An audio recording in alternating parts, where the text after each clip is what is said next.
What's going on, guys? And today I'm bringing you my full review of the video game called Ni No Kuni Wrath of the White Witch. Now this is the PS3 edition and not the Nintendo DS edition, so not that we got that out of the way. So if you've been following me for a while, I've been, I do little certain sections for my reviews, and I give a little background story, tell you if the graphics are good or not, whether they're awesome, they're okay, mediocre, that kind of stuff. The sound on the soundtrack, whether it's like you have an amazing soundtrack go along with the game, or if the sounds are a little washed out and stuff like And I gave a basic whether the controls are difficult to master or they're very simple to master.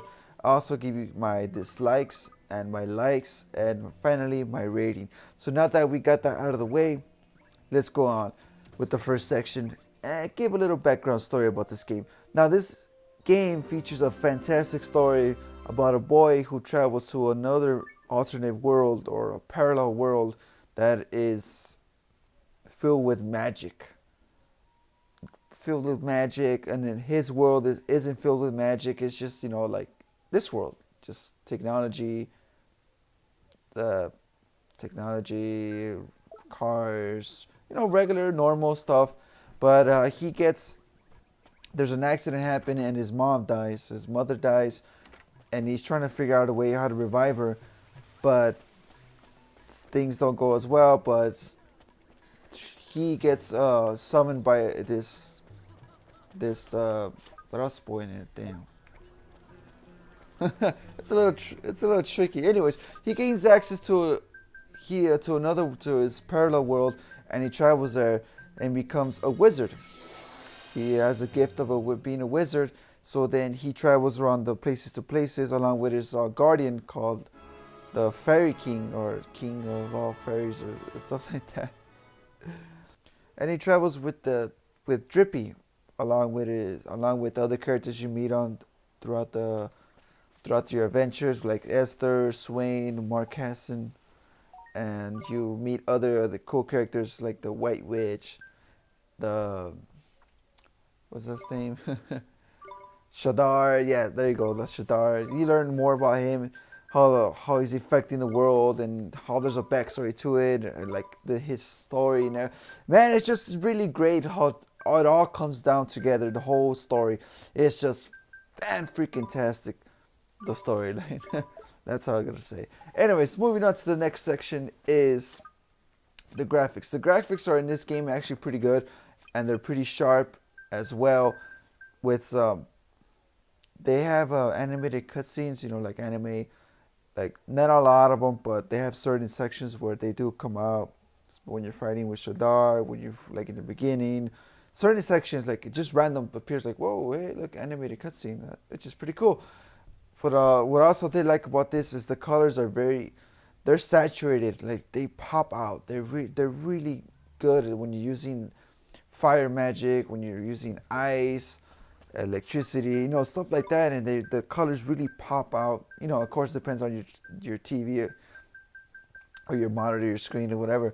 But nonetheless, the graphics in this game are pretty damn good.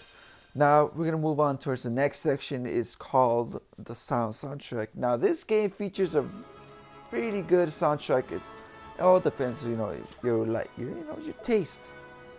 But for me, I like music overall, and it features a fantastic sound with an amazing soundtrack performed by the Tokyo Philharmonic Orchestra.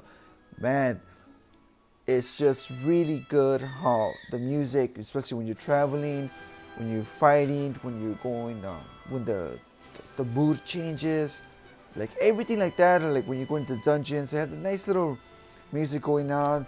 But the way that it was performed, captured, the sound really is good in this game. For that, I gotta get a little praise with that. Now moving on to the next section will be the controls. The controls in this game are actually simple. They explain it very well, how to maneuver, how to do magic, how to cast like this, how to run, how to switch players like that throughout the game. They're very simple, nothing complicated. You won't you'll probably get used to like in the few, no, not a few minutes, like your first playthrough of the game before you turn off the game, take a break or anything like that. But yeah, very simple to use. You'll get easy to memorize and stuff like that. Now let me talk about my likes about this game. Let's move on to the next section. My likes. What I like about this game is the story. Like I mentioned earlier in the beginning of this review, it just comes back all together. The story is so good that it's like, man, I haven't played a story this good of an RPG like in a while, man. I've been playing RPGs for quite my time. From Final Fantasies through Persona 4 Golden, there you go. And other RPGs, by the way, those are great games. And a lot of RPGs don't come out with great stories, but the gameplay is good, but the story isn't as it's good. You know what I'm saying? Like, the game's good, but the campaign's not that great, but overall the game's good. But in this case, this game, the story is amazing. It all comes back together, how like each character is not forgotten, how each character plays a role in this game, and it's really, really good how it all comes back together. The story of the bad guys, how they were turned into bad guys, how they were trying to do this. I think I should stop before I spoil the game. I mean, you are, listening to this review, it's like whether or not you're gonna be, well, should I buy this game or not? Let me see. Anyways, I'm gonna cut it at that. That's one of my likes, the story. Now, another thing that I do like is the characters. The characters in this game are lively, especially Drippy. Drippy's one funny dude right there. He's like the guardian of Oliver, and he's like the wise one, kind of wise one as well. He puts his opinions on everything, and Oliver's like the cheerful, positive kid. And you got the smart one, it was just Esther. And you got the thief, who's Swain. And you got all these characters coming in, and it's really like you meet the pirates, you meet all these cool characters, and like the king, the cat king, which is pretty funny, and all those characters. And it's really just lively characters with great, acting and stuff. Anyways, another thing I like about this game is the battle system. The battle system in RPG, RPGs like this one you don't take turns. It's similar to Final Fantasy 12 and mixed in with Pokemon. Now you're like, what? Wait, Pokemon? Final Fantasy 12? Yeah, think of it like that. You have what is called the familiars. The familiars are like the Pokemon. You capture them, and you could train them. You could level them up. You could equip them with weapons. You could give them items to hold, and they could evolve to bigger and stronger familiars, or in this case, Pokemon.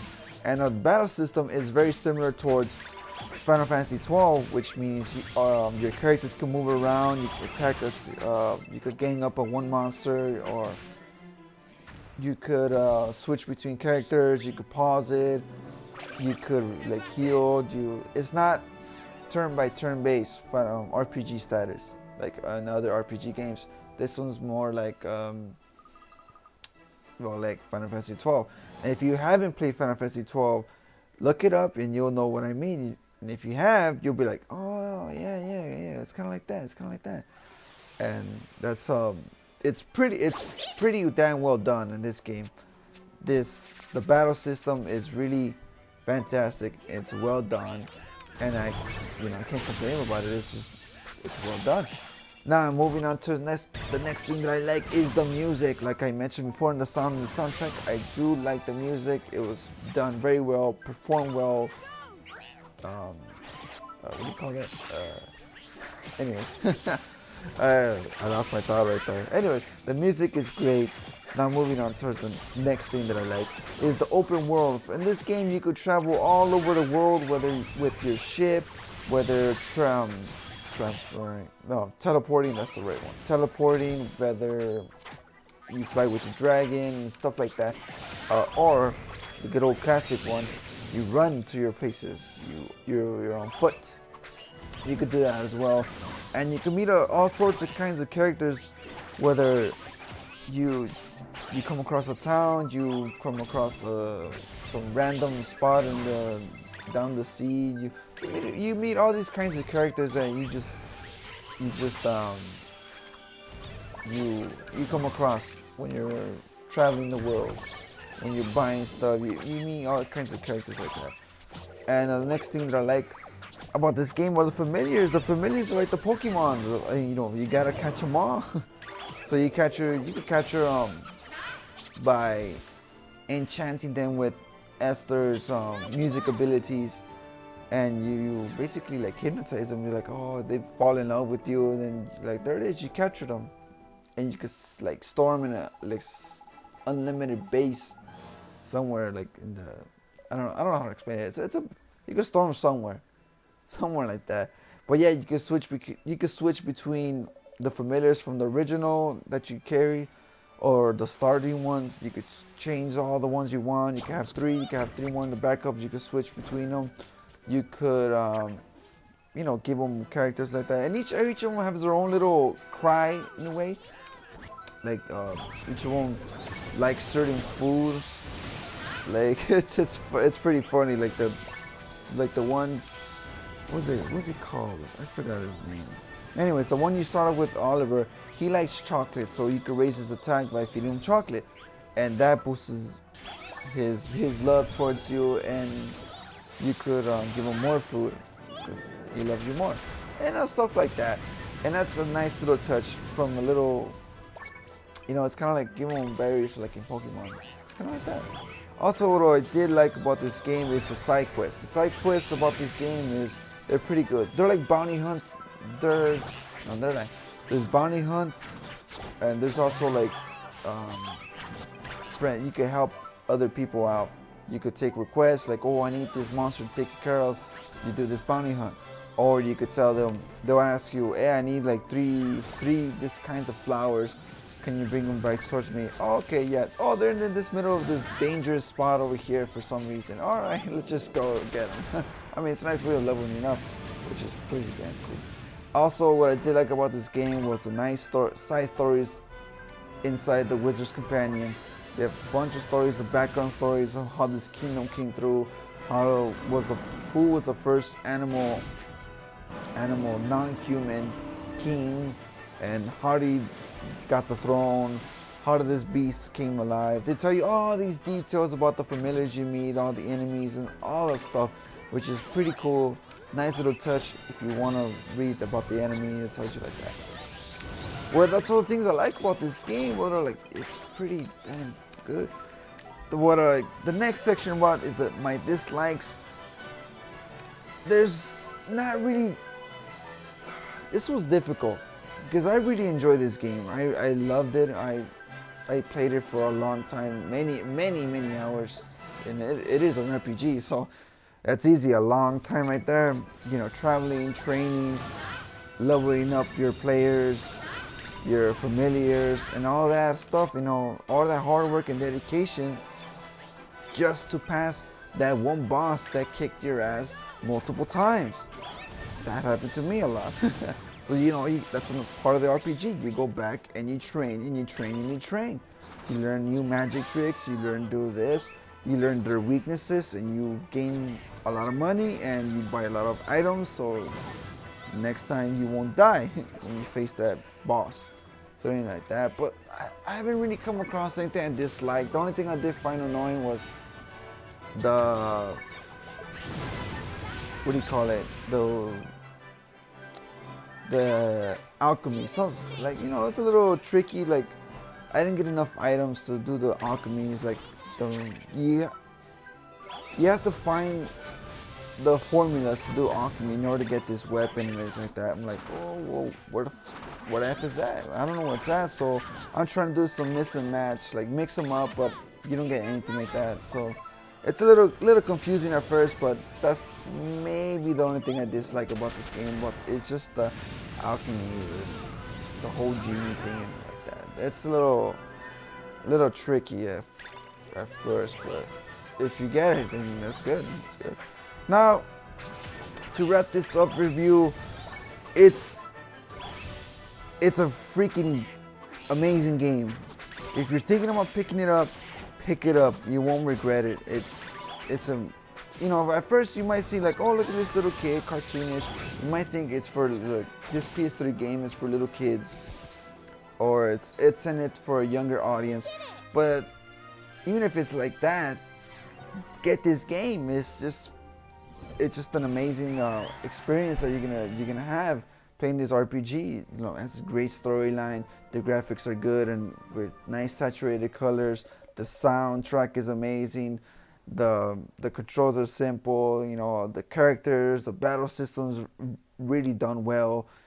The open world's nice. The familiars with the long leveling up is really nice. A lot of side quests, side battles, different kind of battles, different side bosses. You know, not the from the main campaign ones, but like side ones. It's just a lot of things you could do in this RPG game that it makes you forget that this is, you know, like, oh, makes you wonder like, hey, is this for kids? No, it's not. You know, this game is great. That's why I'm giving it the rating a 10 out of 10, and it's pretty much a must-have. It's just fantastic. It's an amazing game that I'm very glad that I picked it up and I played it just for kicks, because I just like, I'll just give it a shot just for kicks, and then I ended up loving this game. It's freaking tastic. Anyways, thanks guys for watching my review. I hope you enjoyed it. Let me know what you think about this game, whether you like it, dislike it. What are your thoughts about this game? Leave them down below in the comments section. And that will be it for me. Thanks guys for watching, and I'll see you guys in the next one.